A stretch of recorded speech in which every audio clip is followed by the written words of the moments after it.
Hello friends and welcome to Learny ji. दोस्तों, हमारी आधुनिक भारतीय इतिहास की श्रृंखला का 23वां पार्ट है, 23rd पार्ट है आधुनिक भारतीय इतिहास की श्रृंखला का। और पिछले वीडियो में जैसा कि मैंने बात की थी कि ये जो पार्ट होगा ये लास्ट पार्ट होगा आधुनिक भारतीय इतिहास में स्वतंत्रता तक का। लेकिन चूंकि जो कंटेंट है वो काफ़ी ज़्यादा लंबा है और अगर इसमें पूरा ख़त्म करेंगे तो वीडियो काफ़ी ज़्यादा लंबा बनेगा जिसमें आप लोगों को भी बोरिंग होगी। तो नतीजन इसको हम एक और पार्ट में तब्दील करके पढ़ेंगे। तो इस वीडियो में हम जानेंगे सविनय अवज्ञा आंदोलन और उसके आगे गोलमेज सम्मेलनों की डिटेल में चर्चा। और उसके बाद अगले जो वीडियो होगा जो पार्ट 24 होगा, भाग 24 होगा, उसमें हम बात करेंगे भारत छोड़ो आंदोलन से स्वतंत्रता प्राप्ति तक की। तो ये शुरू करते हैं आधुनिक भारतीय इतिहास भाग 23। और इसको शुरू करने से पहले जो महत्वपूर्ण बात कि अगर आपने अभी तक हमारा चैनल सब्सक्राइब नहीं किया है तो रेगुलर अपडेट्स पाने के लिए चैनल सब्सक्राइब करें, जिससे आपको रेगुलर रूप से अपडेट्स मिलती रहें। और फेसबुक में हमसे जुड़ने के लिए फेसबुक पेज और फेसबुक ग्रुप लर्न इजी, इन दोनों के लिंक्स आप इस वीडियो के डिस्क्रिप्शन में प्राप्त कर सकते हैं। और जो आधुनिक भारतीय इतिहास के पिछले वीडियोस हैं वो भी आप इस वीडियो के डिस्क्रिप्शन में जाके लिंक प्राप्त कर सकते हैं। तो आइए शुरू करते हैं आधुनिक भारतीय इतिहास भाग 23 को, जो कि तृतीय चरण के राष्ट्रीय आंदोलनों में आता है।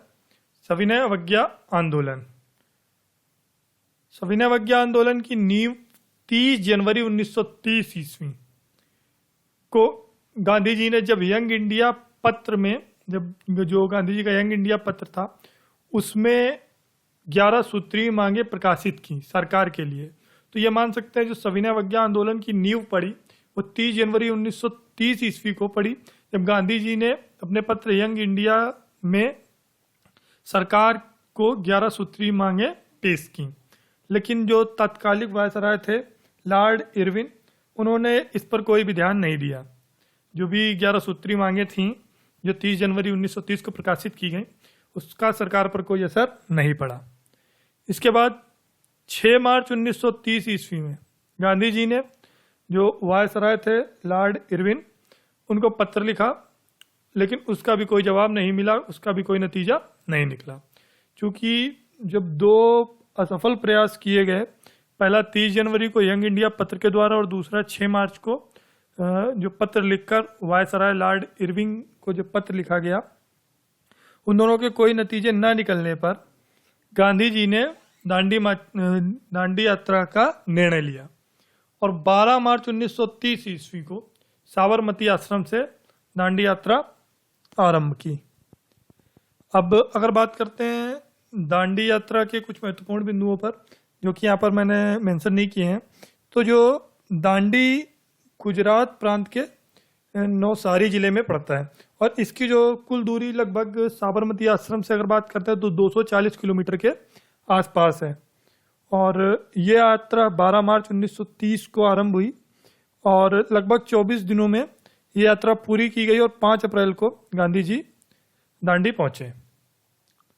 तो गांधी जी ने अपनी यात्रा में 78 अनुयायियों के साथ यात्रा को आरंभ किया था। तो गांधी जी के जो अनुयायियों की संख्या थी, जो अनुयायी थे दांडी यात्रा में, वो कुल 78 थे। गांधी जी ने नमक कानून 6 अप्रैल 1930 ईस्वी को तोड़ा, जो हस्त निर्मित नमक किया और उसके बाद जो नमक कानून तोड़ा वो 6 अप्रैल को तोड़ा। हालांकि वो जो दांडी में थे वो 5 अप्रैल को पहुंच गए थे संध्या में और उन्होंने 6 अप्रैल प्रातःकाल में नमक कानून तोड़ा। और इस नमक कानून तोड़ने के साथ ही संपूर्ण भारत में नमक सत्याग्रह आरंभ हुआ। क्योंकि जो सत्याग्रह था ये संपूर्ण भारत में आरंभ हुआ तो इसमें काफ़ी ज़्यादा हिंसा भी हुई और काफ़ी ज़्यादा आंदोलनों ने उग्र रूप भी लिया।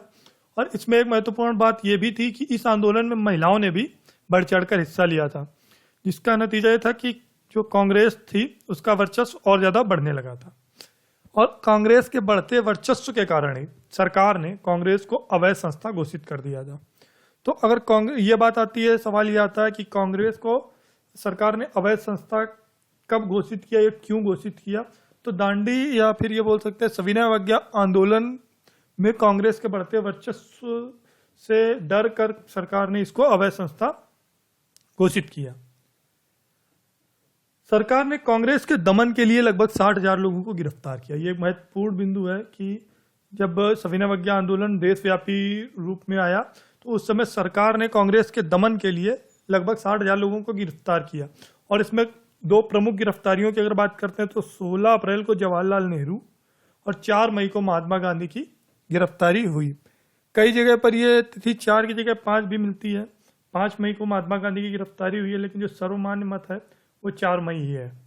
तो 16 अप्रैल को जवाहरलाल नेहरू और 4 मई को महात्मा गांधी 4 मई 1930 ईस्वी को महात्मा गांधी की गिरफ्तारी हुई। और गिरफ्तारी के बाद महात्मा गांधी जी को पूना की यरवदा जेल में रखा गया।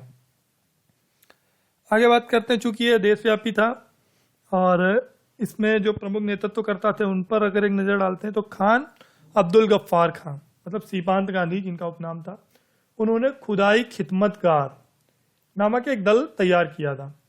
तो खुदाई खिदमतगार दल का नेतृत्व करता या स्थापन करता कौन था, किसने स्थापित किया इस दल को? तो खान अब्दुल गफ्फार खान या सीमांत गांधी ने इस दल का निर्माण किया। और इसका जो मुख्य उद्देश्य था वो अहिंसक आंदोलनों का दमन करना था। जो अहिंसक आंदोलन चल रहे थे उनका दमन करना ही खुदाई खिदमतगार का मुख्य उद्देश्य था। इस आंदोलन को लाल कुर्ती आंदोलन के नाम से भी जाना जाता था। लाल कुर्ती आंदोलन के नाम से क्यों जाना जाता था? क्योंकि ये लोग लाल रंग के कपड़े पहनते थे।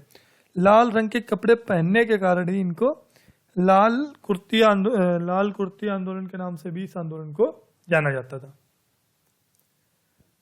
देशव्यापी आंदोलन में मणिपुर में इसका नेतृत्व जो था वो एक दल जिया तरंग ने किया।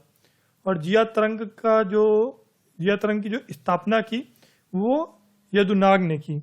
अगर जिया तरंग की स्थापना की बात करते हैं तो वो यदुनाग के द्वारा हुई। और इसका नेतृत्व जो दल नेतृत्व में बना वो जिया तरंग था। सविनय अवज्ञा आंदोलन के एक अन्य पार्ट में ही जो बंगाल राज्य था और बिहार राज्य था, यहाँ पर सरकार को चौकीदारी कर ना देने का निर्णय लिया गया। जो निर्णय लिया गया वो बिहार और बंगाल में चौकीदारी कर ना लेने का निर्णय लिया गया। साथ ही साथ अन्य राज्यों की अगर बात करते हैं तो गुजरात और उत्तर प्रदेश, यहाँ के लोगों ने भू राजस्व ना देने का निर्णय लिया। तो जो चौकीदारी कर ना देने का निर्णय बंगाल और बिहार में लिया गया और साथ ही गुजरात और उत्तर प्रदेश में भू राजस्व कर देने से मना किया गया। छतरपुर में करबंदी का जो नेतृत्व हुआ, कर ना देने का जो नेतृत्व किया वो डाकू मंगल सिंह ने किया। तो ये सविनय अवज्ञा आंदोलन के प्रमुख बिंदु थे। और अगर बात करते हैं 30 जनवरी 1930 को गांधी जी ने अपने यंग इंडिया पत्र में जो 11 सूत्री मांग रखी थी सरकार के सामने उनकी, तो उन पर एक नजर डालते हैं। तो इसमें सबसे पहला जो मांग था वो भू राजस्व दर को कम किया जाना, लगभग 50% किए जाने की मांग की गई। सिविल अधिकारियों के वेतन में कमी की जाए, ये एक अन्य मांग थी। लगभग इसमें भी 50% वेतन कम करने की मांग की गई। नमक कर समाप्त किया जाए, सीआईडी विभाग समाप्त करने की मांग की गई। भारतीय लोगों को हथियारों का लाइसेंस दिया जाए, ये एक अन्य मांग थी। नशीले पदार्थों के विक्रय को बंद किया जाना, मुद्रा विनिमय की दर को कम किया जाए, तटीय यातायात रक्षा विधेयक की मांग की गई। और जो सैन्य सुरक्षा में जो बल था उन पर खर्चे की कमी करने की मांग की गई। साथ ही साथ हत्या के जो बंदी आरोपी थे उनकी रिहाई की भी मांग की गई। और आयात में कमी करने की मांग की गई थी, जो 11 सूत्री मांगे थी जो यंग इंडिया पत्र में गांधी जी के द्वारा प्रकाशित की गई थी। आगे बढ़ते हैं और बात करते हैं गोलमेज सम्मेलनों की। जैसा कि हमने पिछले वीडियो में साइमन कमीशन की चर्चा की थी और उसकी रिपोर्टों की भी चर्चा की थी, तो साइमन कमीशन की रिपोर्ट संसद में प्रस्तुत किए जाने के बाद सरकार ने गोलमेज सम्मेलन करने का निर्णय किया। साइमन कमीशन और उसकी रिपोर्टों की चर्चा हमने अपने पिछले वीडियोस में की थी। अगर आपने नहीं देखा है तो आप वहां से कंफर्म कर सकते हैं। साथ ही साथ जब यह रिपोर्ट संसद में प्रस्तुत की गई तो सरकार ने गोलमेज सम्मेलन कराने का निर्णय लिया और कुल 3 गोलमेज सम्मेलन हुए। तो आइए विस्तार से जानते हैं गोलमेज सम्मेलनों के बारे में। पहले बात करते हैं प्रथम गोलमेज सम्मेलन जो 1930 और 31 ईस्वी में हुआ। इसकी जो तिथि थी वो 12 नवंबर 1930 ईस्वी से 19 जनवरी 1931 ईस्वी तक थी। एग्जाम्स में जो मोस्ट इंपॉर्टेंट पॉइंट्स होते हैं गोलमेज सम्मेलनों से रिलेटेड, हम उन्हीं पे चर्चा करेंगे और महत्वपूर्ण बिंदुओं को हमने इसमें शामिल किया हुआ है। तो तिथि कई बार पूछी जाती है।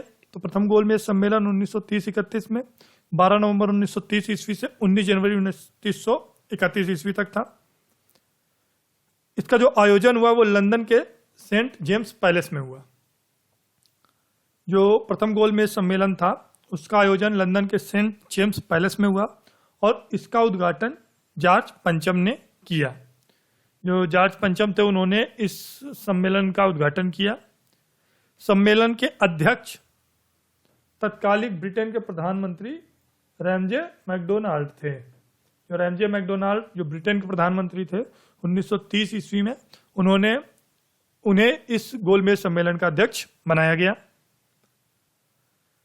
इसमें कुल 89 प्रतिनिधियों ने भाग लिया, जिसमें कांग्रेस का कोई भी प्रतिनिधि शामिल नहीं था। जो कुल प्रतिनिधि थे उनकी संख्या 89 थी और इसमें कांग्रेस का कोई भी प्रतिनिधि शामिल नहीं था। और जिसमें जो 73 भारत के प्रतिनिधि 73 थे और 73 में से 16 जो थे वो भारतीय देशी रियासतों के नरेश थे। मतलब अगर आप काउंट करते हैं तो 16 देशी रियासतों के नरेश को मिलाकर कुल 73 भारतीय प्रतिनिधि थे और जो शेष 19 थे वो ब्रिटिश राजनीतिक दलों के सदस्य थे।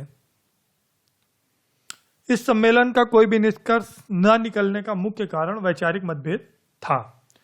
इस सम्मेलन का जो प्रथम गोलमेज सम्मेलन था उसका कोई भी निर्णय नहीं निकला और उसका मुख्य कारण जो कहा जाता है वो वैचारिक मतभेद था। जो विचारों में मतभेद था वही उस सम्मेलन का कोई भी नतीजा न निकलने का मुख्य कारण था। आगे बात करते हैं गांधी इरविन समझौता। लॉर्ड इरविन जो तत्कालीन वायसराय थे और गांधी जी के मध्य हुए समझौते के बारे में जो 1931 ईस्वी में हुआ।